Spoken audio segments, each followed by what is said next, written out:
kila mtu ambaye ako mahali hapa. Ninajua ya kwamba wewe una mawazo mazuri kwa sababu ya kila mtu ambaye ako mahali hapa, ama yeyote ambaye anayesikia sauti yangu. Baba, najua ya kwamba unampenda na una makusudi, na wewe ndio umesababisha ya kwamba hata siku hii ya leo Bwana tuwe mahali hapa kwa ajili ya wewe Bwana, sio kwa ajili ya mwanadamu. Kwa hivyo Bwana, tunakushukuru kwa sababu ya fursa hii nzuri. Wewe unatupenda na umetusaidia. Asante kwa sababu ya afya, asante kwa sababu ya uzuri wako, asante kwa sababu ya kuja kwa ajili ya mwanadamu. Na Bwana, nasema ni asante kwa sababu ni fursa nyingine ambayo umetupa, na tunataka kusikia Baba kutoka kwako. Tunasema asante Baba, tunakutukuza tena, tunakuinua, maana wewe unastahili na hakuna Bwana mwingine wala Mungu mwingine ambaye anastahili kuabudiwa ila ni wewe. Jina lako limeinuliwa juu ya majina yote, na hakuna Mungu ambaye anaweza kulinganishwa na wewe. Hakuna mfalme ambaye anaweza kufananishwa na wewe. Wewe umeinuliwa na unastahili kuabudiwa, na hakuna Mungu mwingine ambaye tunamwabudu na kumsifu na kumuinua jioni ya leo ijapokuwa ni wewe Bwana. Tunakupigia magoti, tunakuheshimu, tunakuabudu, tunasema wewe ni Mungu, na tunakukaribisha mahali hapa ya kwamba ukaweze kunena na watu wako. Baba, asante, ninakupenda Bwana. Asante Bwana, na kuinua. Wewe ni mzuri na unastahili, na hakuna Mungu mwingine ila ni wewe. Jina lako liabudiwe Bwana, jina lako lisifiwe, na ni katika jina la Yesu Kristo naomba nikiamini. Amen. Ninashukuru Mungu kwa sababu ya wakati huu.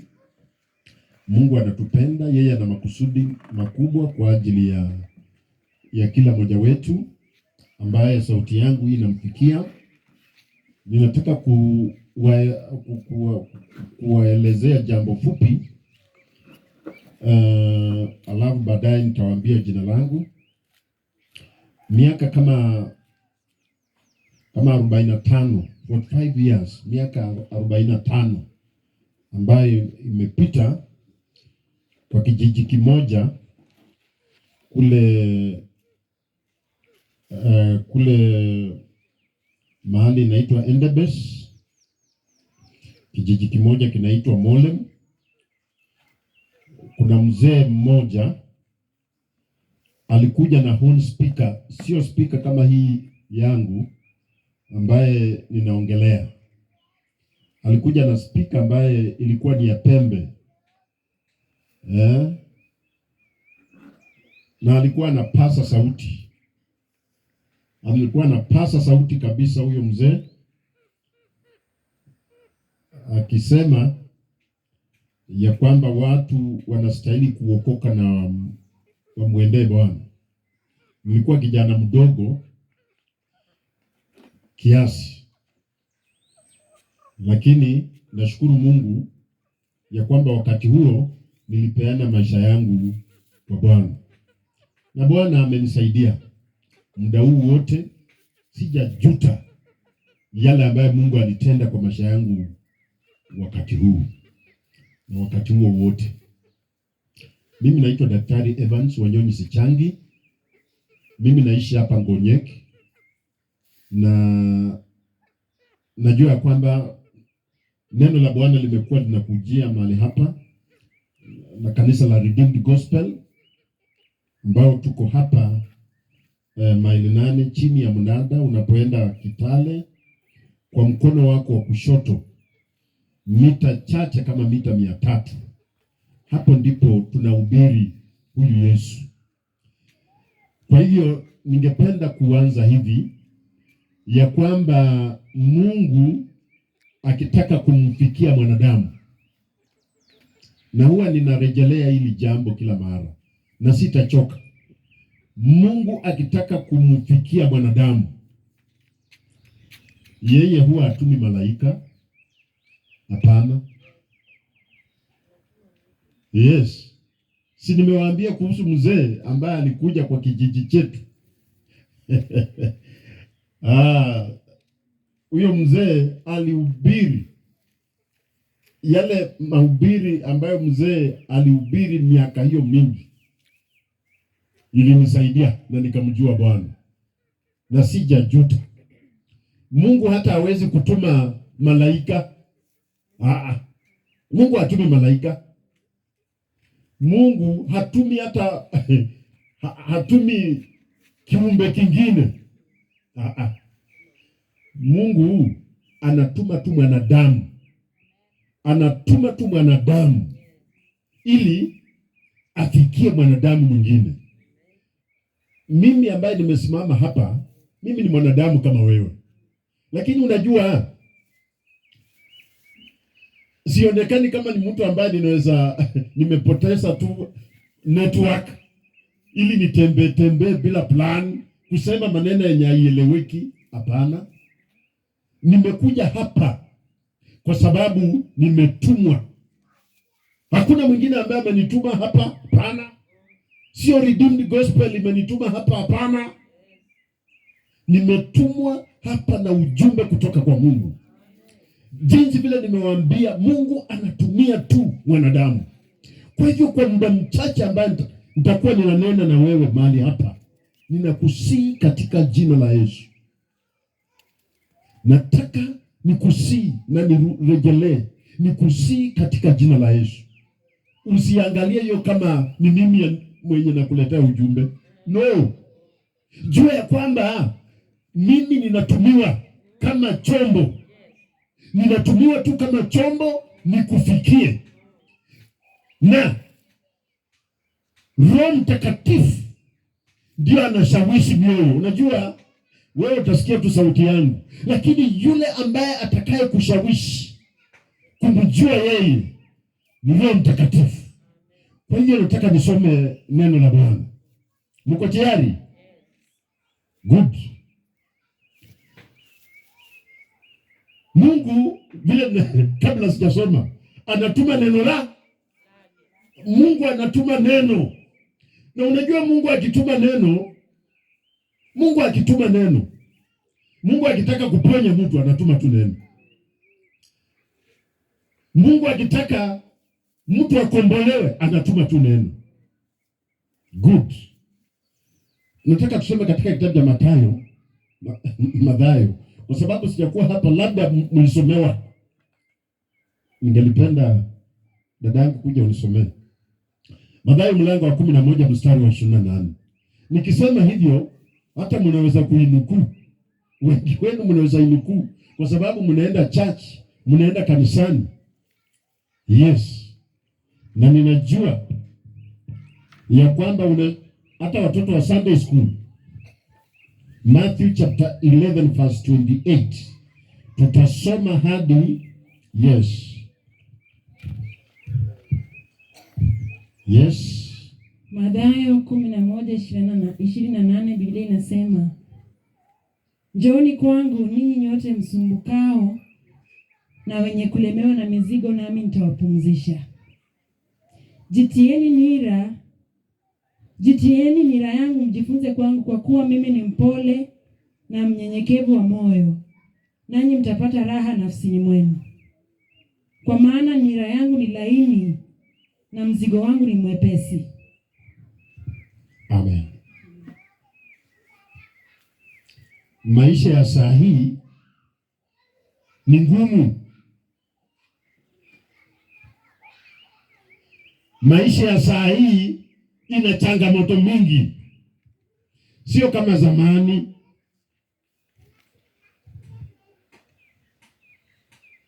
Maisha ya saa hii kuna magonjwa ambayo yanasumbua watu. Maisha ya saa hii, mambo ya uchumi inasumbua watu hivi kwamba watu wajui hata kesho wataishi namna gani. Na watu wengi wako na mambo mengi ambayo yanawasumbua. Kama unasikia sauti yangu, unaweza fanya hivi kidogo. Nafanya hivi kidogo. Good. Maisha ya saa hii kuna mambo mengi ambayo yanatendeka kwa watu. Biblia inasema katika kitabu cha Mathayo hiki ukiendelea kusoma huko mbele ya kwamba siku za mwisho kutakuwa na magonjwa. Biblia ya Kiingereza inasema pestilences. Mimi nakumbuka nikiwa mdogo, kuna magonjwa ambayo inaitwa kansa. Haikukuanga sana, haikukuwa sana hiyo magonjwa, lakini saa hii unaona, saa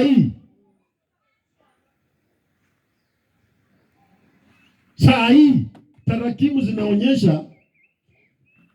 Unajua kitambo walikuwa wanasema hii magonjwa ni ya matajiri. Kitambo hiyo, lakini saa hii hiyo mambo imesambaa kwa watu sana.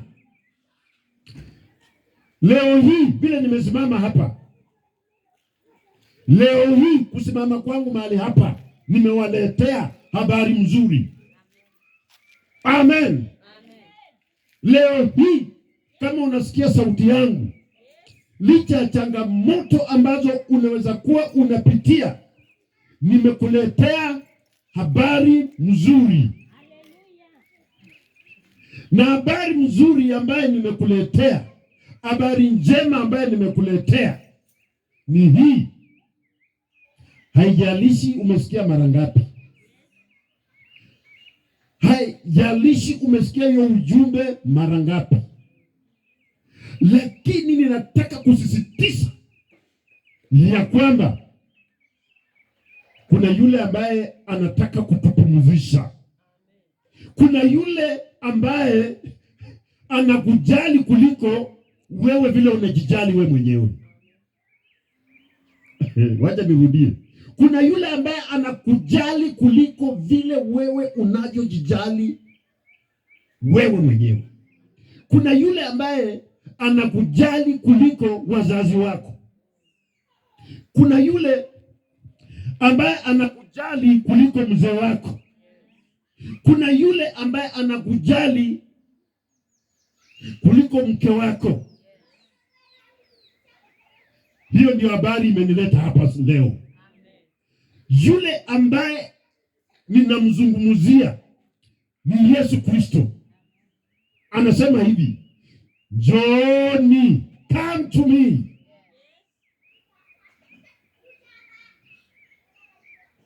Na nataka nisisitize hapo, njooni ninyi ambaye mmelemewa.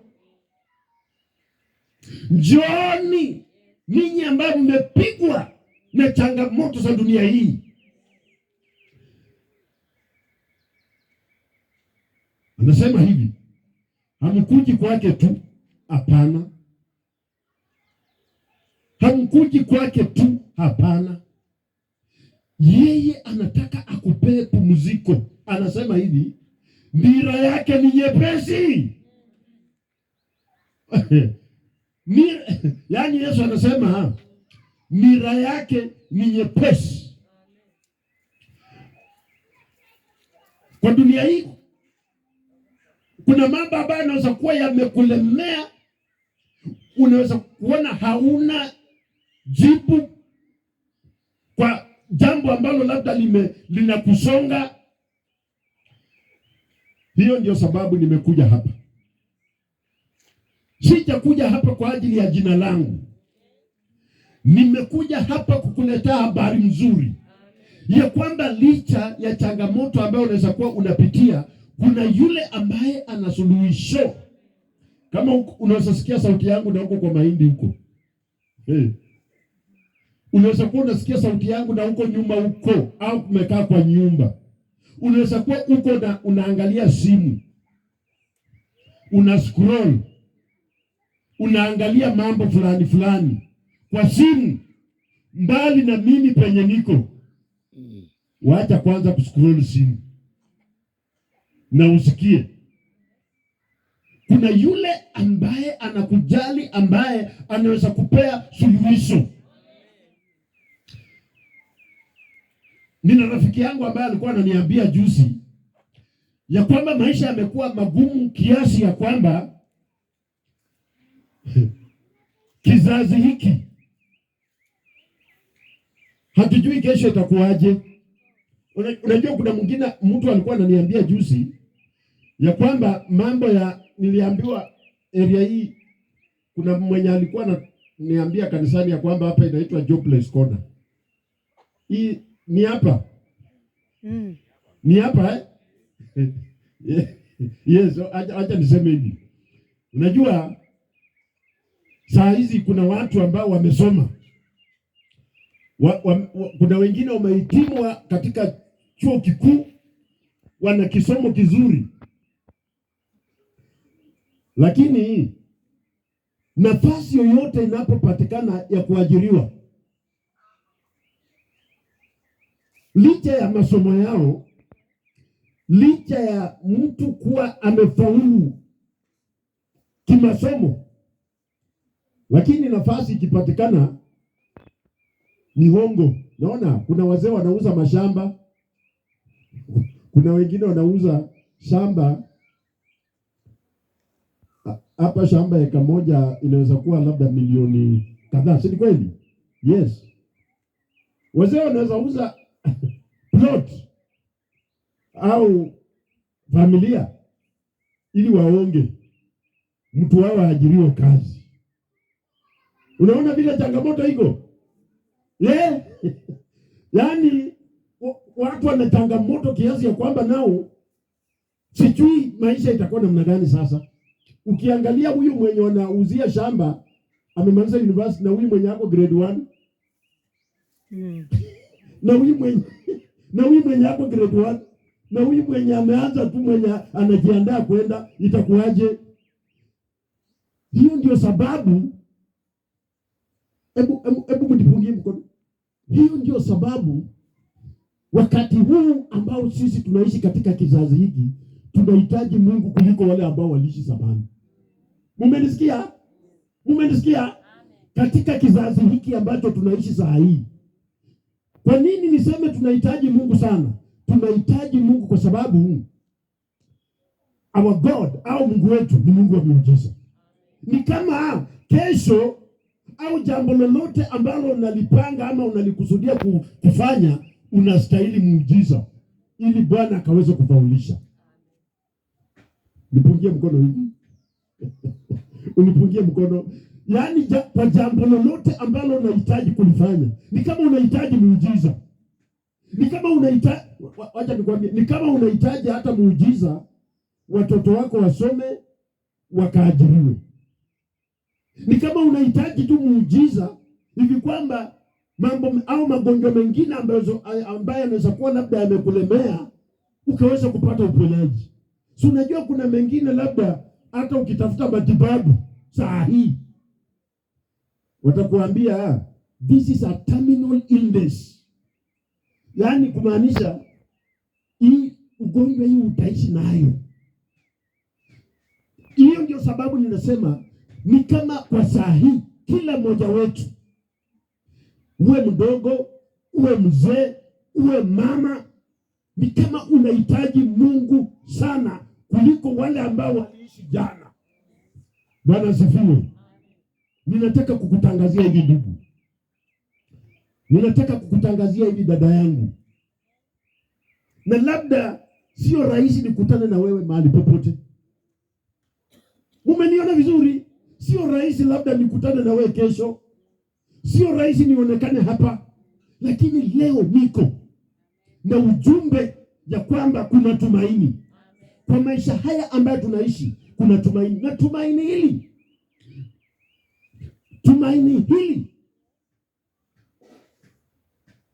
halipatikani katika chama ya siasa. Haipatikani kutoka kwa kubadilisha uongozi wa taifa. Haipatikani kwa wazee wa kijiji. Yesu Kristo ni suluhisho wa changamoto yoyote ambaye inamkabili mwanadamu saa hii. Kwa nini niseme hivi? Hebu nataka dada yangu, kwa nini niseme hivi? Nataka dada utusomee kwa kitabu ya Yohana, John chapter 3.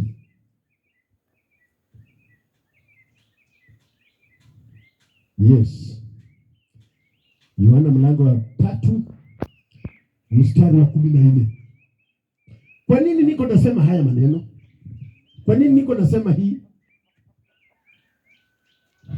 Yes, hebu tusome. Sio John 3:16, John 3:14. Biblia inasema Yes. Na kama vile Musa alivyomuinua yule nyoka jangwani, vivyo hivyo mwana wa Adamu hana budi kuinuliwa. Umesikia? Yaani iko wakati Musa wa Biblia ambaye tunamjua, ambaye alitoa wana wa Israeli Egypt, aliinua fimbo ya shaba wakiwa katika jangwa, na wenye walitazama walipona. Sawa sawa. Dada, rudia. Na kama vile Musa alivyomuinua yule nyoka jangwani, vivyo hivyo mwana wa Adamu hana budi kuinuliwa. Ati vile Musa aliinua hiyo fimbo ya nyoka kule kwa jangwa, ati kwa njia hiyo, acha nikwambie, Musa vile aliinua hiyo nyoka, kulikuwa na nyoka ambazo zinauma wana wa Israeli. Yes, nyoka ndogo ndogo kwa zinawauma. Na Musa alipoinua yake akasema watu watazame hii. Wakitazama hii nyoka ndogo haitawauma. Hicho kitabu ambayo dada yetu ametusomea iko kwa New Testament, kwa Agano Jipya. Ilikuwa inaeleza mambo ambayo ilitendeka huko nyuma miaka mingi wakati huo. Ikisema, mnaona saa hii vile Musa alivyoinua hiyo nyoka kwa jangwa, ati saa hii mwana wa Adamu ameinuliwa. Amen. Unifanyie mkono hivi. Glory. Ati kwa saa hii mwana, yaani Yesu Kristo ameinuliwa. Kwa nini ameinuliwa? Kwa nini ameinuliwa? Wacha nikwambie kwa nini Yesu ameinuliwa. Yesu Kristo ameinuliwa hivi kwamba wale ambao wanamtazama, umenisikia? Wale ambao wanamtazama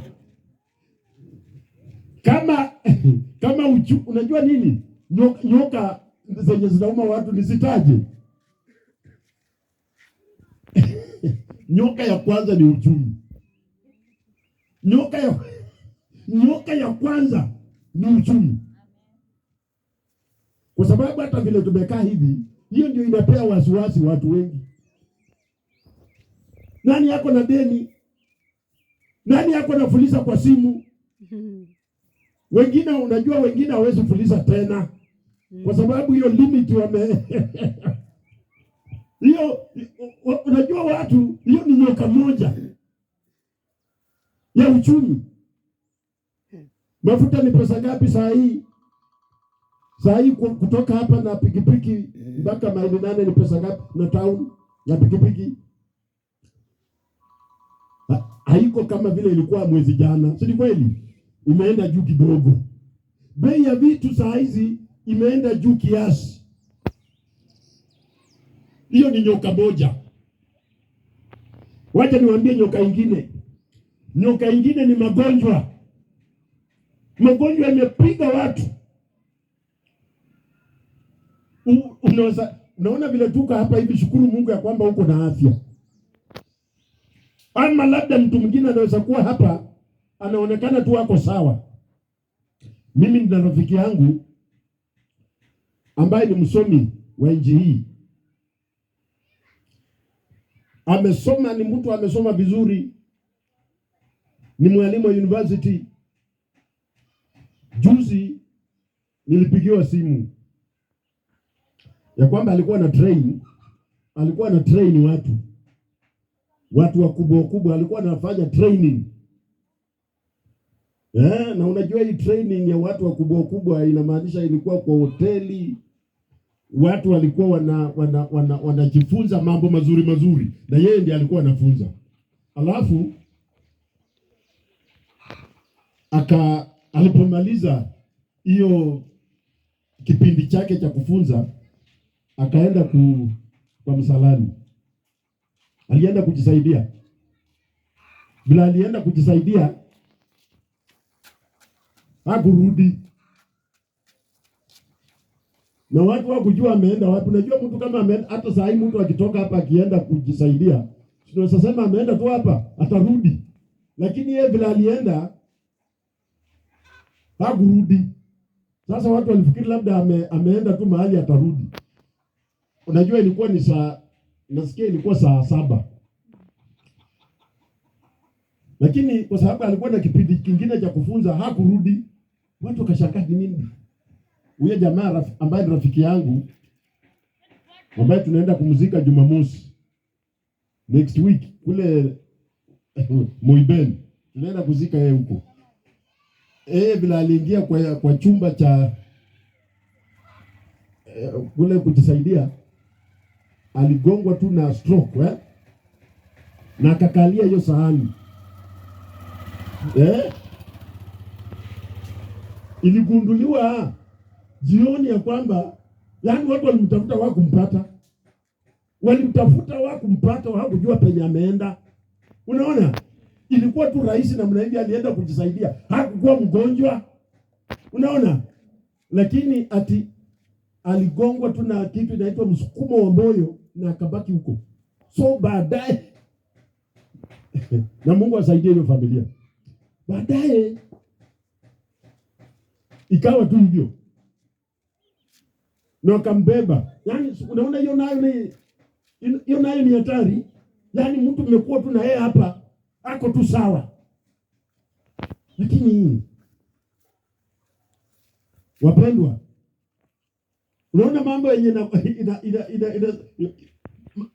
nyoka ambazo zinaweza kuwa inauma watu mambo kama hayo. Na katika dunia hii mpendwa, ambayo unanisikia sauti yangu, hauna budi kupata changamoto. Na hiyo ndiyo sababu nimekuletea ujumbe ya kwamba hata kama unapata changamoto, kuna suluhisho. Biblia inasema hivi, mambo ambayo yamekukumba ambayo mwanadamu hawezi, lisilowezekana kwa mwanadamu, nimekuletea ujumbe. Mumenisikia? Ninawaletea ujumbe, yale yoyote ambayo uko nayo kwa maisha yako, ambaye mwanadamu amejaribu kukusaidia, imeshindikana. Kuna yule ambaye anaweza kukusaidia. Amen. Sio mwingine, ni yule ambaye tumesoma ya kwamba leo hii ameinuliwa. Amen. Na katika kuinuliwa kwake wale ambao watamtazama watapona. Amen. Unajua wale ambao hiyo nyoka ya shaba ilipoinuliwa, wale ambao walitazama hizo nyoka zingine ndogo ndogo waliendelea kuumwa tu. Waliendelea kuumwa tu. Ni wale tu ambao walichagua. Ni wale tu ambao walichagua kuangalia vile Musa alisema, angalia hiyo. Angalia hiyo. Munaona? Angalia hiyo. Munaona? Wale ambao waliangalia ndio walipona. Lakini wale ambao waliangalia mambo yao, wale ambao waliendelea kuangalia hizo nyoka zingine, ziliendelea kuwauma. Ziliendelea kuwauma. Leo hii ndugu, waacha kuangalia changamoto ambayo unapitia. Waacha kusema mambo ya uchumi ni mbaya, mambo ya magonjwa yamekulemea, changamoto ama mke wako amekuwa anakutatiza, ama mume wako. Mama, labda mzee yako ndio kaidi area hii, na kila mama hapa anajua maneno ya mzee yako, na hiyo inakusumbua. Hiyo ndio huwa unaangalia. Kuna suluhisho. Kuna yule ambaye unaweza kumtazamia na akakuletea suluhisho. Kuna yule ambaye wacha nikwambie, kuna yule ambaye anaweza badilisha historia ya jamii yako. mimi kwetu nilipopeana Yesu maisha yangu, Mungu alisaidia, kwa sababu kupitia kwangu jamii yetu iliona mwangaza kupitia kwa uamuzi ambao mimi niliamua. Yes. Lakini kama ningekaa kama kina ndugu yangu, familia yetu ingebakia tu hivyo. Na unajua saa hizi kuna familia kweli ziko na mambo. Kuna familia, kila familia iko na mambo yake. Kuna familia ingine shida yao inakuanga tu ni kesi ya shamba. Kuna familia zingine shida yao inakuanga tu ni magonjwa. Kuna familia zingine shida yao ni umaskini fukara. Nina habari mzuri ya kwamba Mungu hataongojea ati mkue watu wengi. Mungu ataongojea tu mtu mmoja aseme ndio, na kupitia kwa huyo mtu suluhisho inapatikana kwa kijiji. Mungu aongojei watu wengi waamue, hapana. Mungu aongojei Mungu anaongojea tu yule mtu ambaye ataamua mmoja hivi na aseme mimi kuanzia leo ni hivi. Such a person Mungu anamuongojea. Nimekuletea ujumbe ya kwamba wewe peke yako labda ndio ulifanya tu. Unajua watu wanaweza kuwa hapa wengi wananisikia. Wewe unaweza kuwa huko kwa nyumba unanisikia pia. Mungu anaweza assume watu wote na achague kwa wewe ambao unaweza amua. Just one person. Wacha nikwambie, Mungu alitumia tu Musa peke yake. Mungu hakutumia umati kutoa wana wa Israeli Egypt. Hapana. Alihitaji tu mtu mmoja. Alihitaji mtu mmoja peke yake. Just one person. Na kupitia kwa huyo mtu mmoja, wana wa Israeli ambao walikuwa Egypt, nchi ya Misri, kwa miaka 400 ilihitaji mtu mmoja. Ilihitaji mtu mmoja ili Mungu afanye mambo. Mungu anaweza kuwa anataka tu just mtu mmoja tu kwa hiki kijiji. Labda huyo ndiye alisababisha hii crusade ikakuwa hapa. Mimi kwetu tuko watoto wengi. Lakini Mungu alichagua mimi. Na mimi mwenyewe niliamua. Na unajua uzuri ya mzee kuokoka ama mtu wa kiume kuokoka, kama mtu wa kiume una huko hapa. Uzuri ya mzee kuokoka, wa mama wenye mko hapa. Mzee mmoja anaweza kuokoka na akasababisha watoto 10 wakaenda kanisa kesho. Mzee mmoja. Yaani anaweza sababisha hata bibi yake. Si wazee ndio wanaongozaga jamii. Sana. Mzee mmoja anaweza amua na kijiji ikajua hii mzee maisha yake yenye anaishi na maisha hii. Kwa hiyo huyu mzee ameamua na kijiji inaweza fuata yeye. Yes. Kijiji inaweza amua ifuate huyo mzee. Usijidharau. Usiseme ya kwamba wewe hujaelemika. Hata wewe useme ya kwamba wewe hata hauna shamba. Useme ya kwamba hata wewe kabila yenu. Unajua kuna watu wengine wanajiangalia, wanasema hata kabila yetu ni kabila ambaye labda wanajulikana, watu hawana mali. Kabila yetu hii labda kabila yako inajulikana tu watu ovyo. Lakini Mungu hakuoni hivyo. Mungu anakuona wewe na uamuzi ambao unafanya. Huo uamuzi ambao wewe unafanya unasababisha Mungu aende mbali na wewe. Wazee huwa wanasema hivi, ati mzee mmoja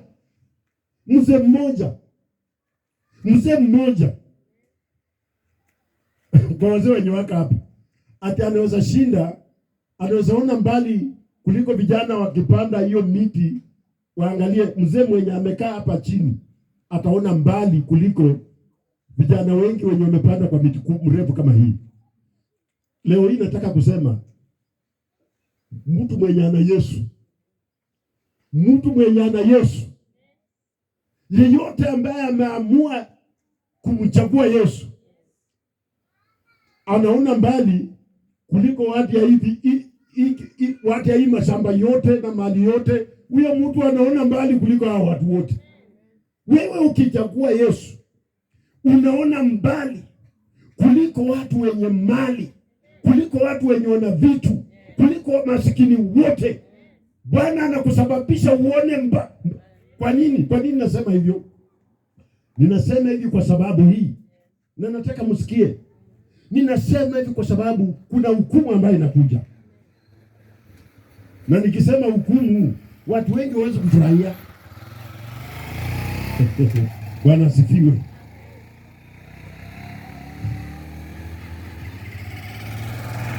Hiyo Yohana mlango wa 3 mstari wa 18. Kwa nini nasema mtu mmoja ambaye anajua Yesu anashinda watu wote wa hii kijiji ambao wamepanda hiyo, anaona mbali. Sawa eh? Yes. Biblia inasema amwaminie yeye hahukumiwi. Yes. Asiamini amekwisha kuhukumiwa, kwa sababu hakuliamini jina la mwana pekee wa Mungu. Bas. Mungu na mimi. Na hii ndio ujumbe ambaye ninataka ifikie kila mtu wa kijiji hiki. Hii ndio ujumbe ninataka yule mtu ambaye ako nyuma yangu huko kwa nyumba asikie. Hii ni ujumbe ambaye nataka kila yeyote ambaye sauti yangu inamfikia asikie. Kwamba kuna mambo yanakuja huko mbele. Kuna mambo inakuja huko mbele. Kuna mambo imeongojea mwanadamu huko mbele. Hiyo jambo inaitwa hukumu. Yule ambaye hawezi kuamini, kuna hukumu ambayo inakuja. Na hiyo ndio sababu tuko hapa. Tuko hapa watu wa Chepkoyo. Kitu ya kwanza, wachana kusema ati Yesu anawapenda. Unaona akina mama hawa ambao sisi tunawapenda. Sisi wachana kusema Yesu kwanza. Sisi wenyewe tunawapenda. Unajua imetugharimu kukuja mpaka hapa.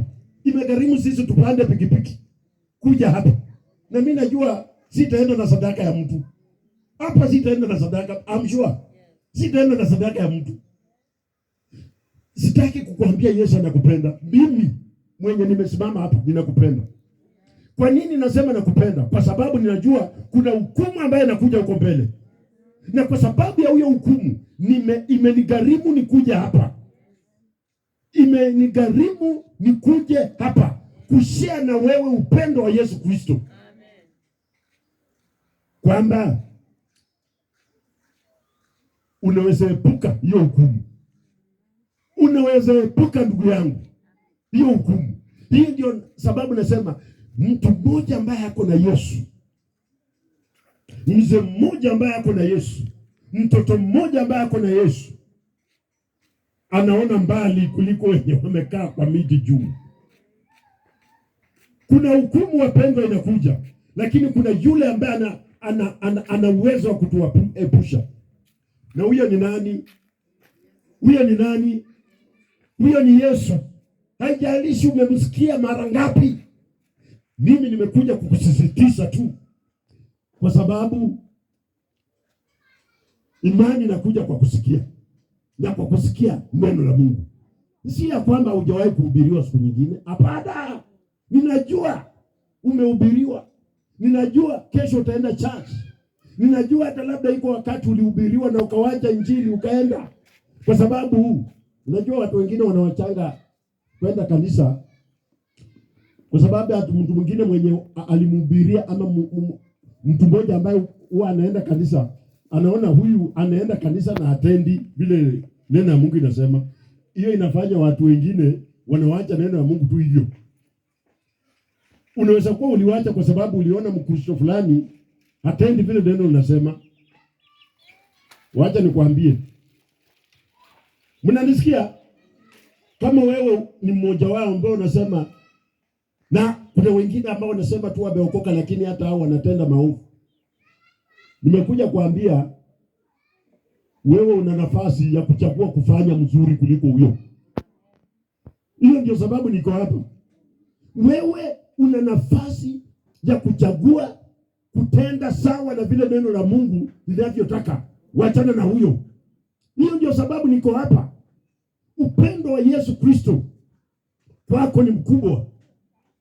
Ni mkubwa mno, na ningelipenda kuwatangazia siku ya leo ya kwamba usichukulie kuja kwetu hapa kama tu ati Wakristo lazima wahubiri. Hapana.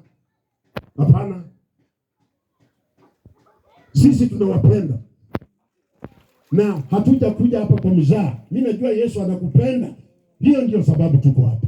Mama yangu, dada yangu, watoto yangu ambao mnanisikia, watoto yangu ambao mnanisikia, wajukuu yangu ambao mnanisikia, kuna nafasi ya wewe kupona kutoka kwa uharibifu ambao unakuja. Kuna nafasi ya wewe kuepuka, na uwezi epuka. Wakati mwingine unaepuka kama uko hai, kama unaweza sikia neno jinsi vile mimi nilivyoamua miaka ngapi, 45 ambayo ilipita. Kama ni 45, wewe unaona kasa hii naweza kuwa kama niko karibu, niko 60. Nimepaki tu niko 60 kasoro miaka 2 ama 3. Yes. Na sijajuta. Nimeona uaminifu wa Bwana. Na hiyo ndio imenifanya hata nikisimama hapa ninaweza sema mara 100 na nirudie ya kwamba kumfuata Yesu kuna faida. Kumfuata Yesu kuna faida. Inakutoa katika, unajua neno tuliposoma hiyo ilisema nira ya Yesu ni nyepesi. Kuna watu wamehangaishwa na ulevi. Kuna watu wamehangaishwa na usharati. Kuna watu wamehangaishwa na masengenyo. Kuna watu wamehangaishwa na mambo madogo madogo ambayo yanaonekana ni mazito. Nina ujumbe mzuri ya kwamba kuna yule ambaye anaweza kukupea nira ambayo ni nyepesi, ambaye ni Yesu Kristo. Ni maombi ya moyo wangu ya kwamba Roho wa Mungu ashawishi wewe, hata kama uliokoka siku moja na ukawacha, ama labda siku moja ulikuwa unaenda church ukafika mahali ukawacha kwa sababu ya ile sababu yenye wewe unajua. Uzuri ni kwamba hujakufa. Uzuri ni kwamba ungali hai. Na kwa sababu ungali hai hii, sawa, kwa sababu ungali hai, kuna uamuzi ambao unaweza fanya. Unajua labda kuna watu ambao uliwajua hawako tena, wameenda kama jinsi vile huyo rafiki yangu ameenda. Lakini wewe Mungu si amekuhifadhi?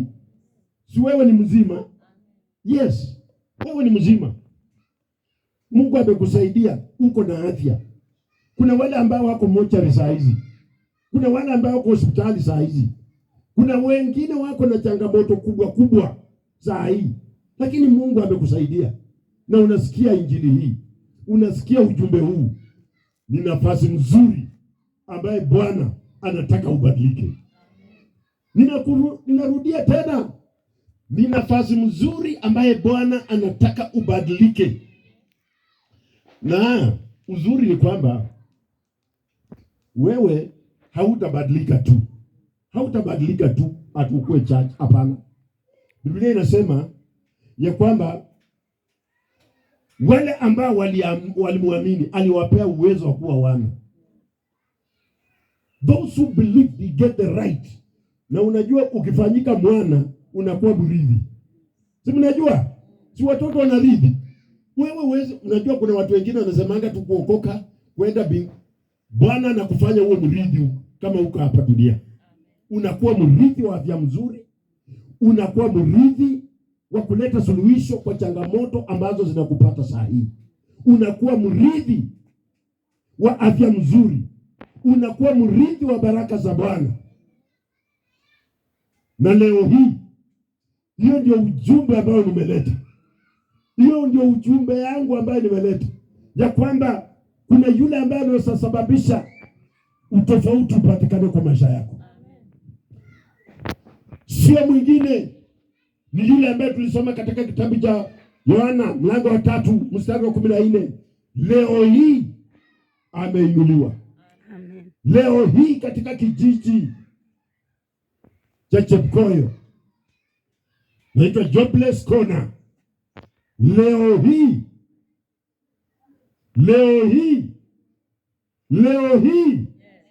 today, wewe unaweza sema wacha taamua kesho, lakini neno la Mungu nasema leo. Kuna mzee mmoja ambaye anaitwa Nikodemu, aliamua kaenda usiku. Yes, unajua kuna wenye hawezi kuja mchana. Alienda usiku, akasema nifanye namna gani? Yesu akamwambia usipozaliwa mara ya pili hauwezi kuona ufalme wa mbinguni. Kwa hivyo leo niko nasema kuna nafasi ya wewe kumpeana Yesu maisha yako. Na katika kumpea Yesu maisha yako, mkondo wa historia ya maisha yako ya mbeleni, mkondo wa maisha ya mambo yako ya kesho, Bwana ataibadilisha. Niko hapa kushuhudia kwa sababu Bwana alinifanyia. Niko hapa kushuhudia kwa sababu Bwana alinitendea.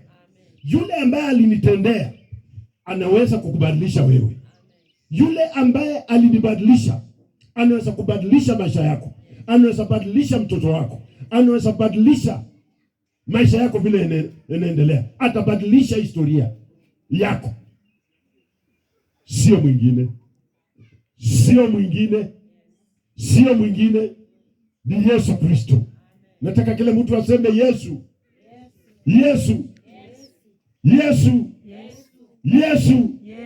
Leo hii ameinuliwa. Nashukuru Bwana ya kwamba neno hili linakujia kwako saa hii na unasikia vizuri kabisa. Unasikia sauti yangu vizuri kabisa. Na hautakuwa unasikia kila siku. Sitakuanga hapa kila mara. Na unajua hata kwa wengine labda hatutaonana kwa dunia hii. Mimi kuna watoto nilikuwa nasoma nao kwa kijiji yangu. Vile tulimaliza tu kufanya mtihani wetu wa darasa la 8. Sijawaona mpaka saa hii. Sijawahi kuwaona. Na ilikuwa tu kwa sijawahi kuwaona. Unaweza kuwa hata mimi hatutawahi kukutana siku nyingine. Lakini leo hii niko hapa. Ninataka kukupea fursa. Ninataka uchague siku hii kujiunga pamoja na mimi. Tufuatane kwa hii safari. Unaweza kuwa uko mbali. Unaweza kuwa labda mtu mwingine anakuongelesha. Usipuuze sauti hii. Sitakuwa hapa kila siku.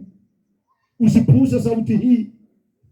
Nimetumwa hapa na Bwana kukuletea ujumbe huu ya kwamba leo ameinuliwa. Amen. Ya kwamba leo ameinuliwa. Na anaweza sababisha maisha yako ya usoni, maisha yako ya mbeleni yawe sawa. Manake kuna hukumu ambayo inakuja. Amen. Nimekuja kuambia unaweza epuka hiyo hukumu. Na njia ni rahisi. Uwe umesoma ama hujasoma, njia ni rahisi. Ni kibali tu. Inahitaji tu wewe ukubali na mambo yako yakuwe sawa. Ninataka kuomba na mtu.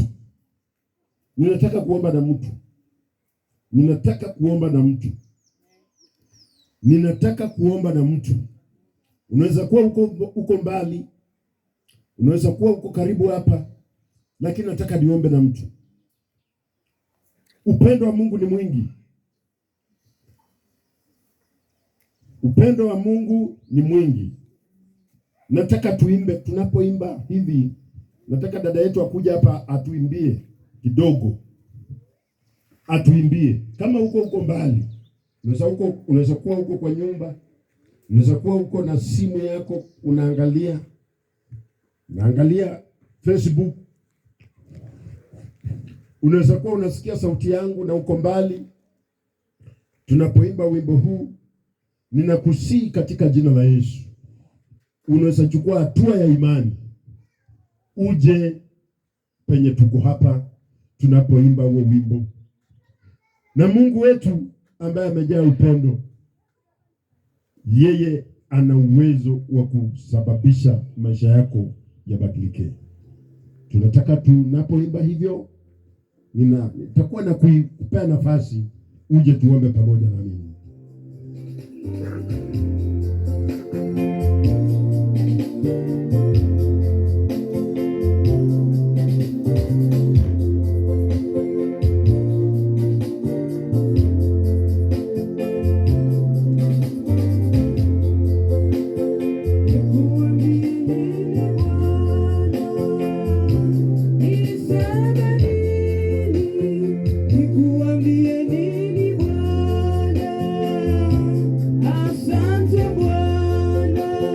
Nikuambie nini Bwana, niseme nini? Nikuambie nini Bwana, asante Bwana. Nikuambie nini Bwana, niseme nini? Nikuambie nini Bwana, asante Bwana. Nikuambie nini Bwana, niseme nini? Nikuambie nini Bwana, asante Bwana. Nikuambie nini Bwana, maishani mwetu, tukuambie nini Bwana, asante Bwana. Nikuambie nini Bwana, niseme nini? Nikuambie nini Bwana, asante Bwana. Nikuambie nini Bwana, kwa ulinzi huu. Nikuambie nini Bwana, asante Bwana. Nikuambie nini Bwana, niseme nini? Nikuambie nini Bwana, asante Bwana. Nikuambie nini leo, niseme nini? Nikuambie nini Bwana, Yesu asante Bwana. Nikuambie nini Bwana, niseme nini? Nikuambie nini Bwana, asante Bwana. Amen. Kwa sababu leo ni siku yetu ya mwisho kuwa mahali hapa, ningelipenda ya kwamba kama unataka tuombe pamoja nami, ni fursa njema ambayo Bwana ametupa. Unaweza songa karibu tuombe pamoja. Ningependa kusi yeyote ambaye ningependa tuombe na yeye. Yes. Hii ni mara yetu ya mwisho, siku yetu ya mwisho kuwa mahali hapa. Ni fursa nzuri ambayo nimetoa kwa yeyote ambaye anaweza taka tuombe pamoja na mimi. Unaweza kuwa labda wewe ni mgonjwa. Unaweza kuwa labda umesumbuliwa na mapepo. Yes. Sio rahisi tukue hapa. Unaweza kuwa ni mgonjwa, kuja hapa tuombe na wewe. Mungu wetu anaponya. Yes, yasiyowezekana na mwanadamu, kwa Mungu inawezekana. Amen. Tuko hapa kwa ajili ya baraka yako. Usiache tuende na unasumbuka. Unaweza kuwa umelemewa na mambo, umelemewa na magonjwa, umelemewa na watoto, umelemewa na familia. Nataka kuomba na mtu kama huyo. Amen. Hebu imba kidogo alafu niombe baadaye. Yes. Unaweza kuja tu tunapoimba. Oh yes. Usiogope, kuja tuombe pamoja na mimi.